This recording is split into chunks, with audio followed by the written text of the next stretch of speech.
As the Trump administration intensifies its efforts to curb illegal immigration, attempts to cross the U.S. border with Mexico continue. On Wednesday, a CBS News crew witnessed one of those attempts as a man in a raft attempted to smuggle two people into the U.S.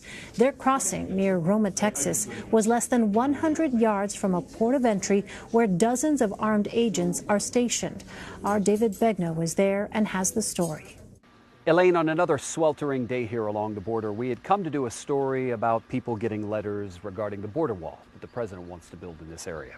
And we had come to this lookout point where you can stand here and look at Mexico. It's beautiful here. It's a wildlife area. You see the Rio Grande River. So the camera crew was standing right here in this spot where I am right now. My producer and I had gotten in a vehicle and we drove across that international bridge into Mexico. We made two right turns, hooked a right, and the second right came right down that road there, the gravel road where you see, into the park. Right?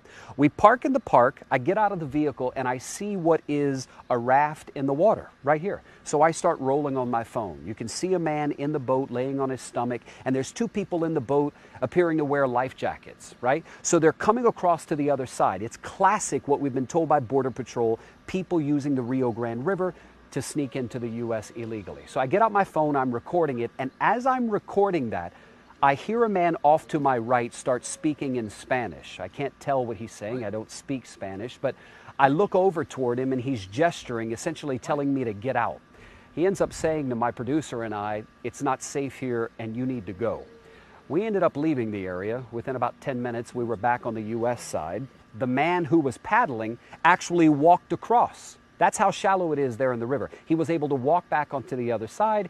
He gave us the middle finger and faded off into the tree line. This highlights an ongoing issue that Border Patrol has been talking about. The Rio Grande River, people just swim, they walk across, they come across easily. But what was surprising for us to see is that this happened in broad daylight about 100 yards from that international bridge, where there are dozens of Customs and Border Protection officers. It's the people in the blue uniform who actually process the vehicles coming from Mexico onto the U.S. side.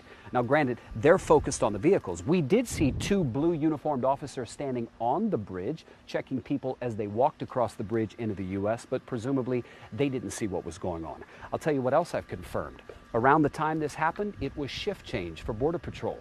And a source within the agency tells us the smugglers, they know exactly what time to do this type of activity here on the river. And the guy who threatened us, and I'll tell you, we were scared. It was ominous to listen to him, and he clearly was letting us know that it was time to get out. He had a walkie-talkie in his hand, and he was communicating with the guy who was in the raft. We could hear the guy in the raft talking back to him, and they were telling us to get out of the area. That guy is called a scout.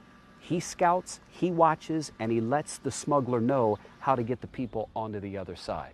This is an example of why the Trump administration has been pushing for a border wall. It's one reason why they want to try and put the wall through here, this area of Roma, Texas, in Starr County, where we are. There is no wall through here. Residents who we've talked to say they need more Border Patrol officers, more cameras, more blimps, and more modern technology to try and detect the people who are crossing. But Elaine, I'll tell you, you don't need much modern technology to see what we saw today. It was clear, it was evident, and it happened quickly.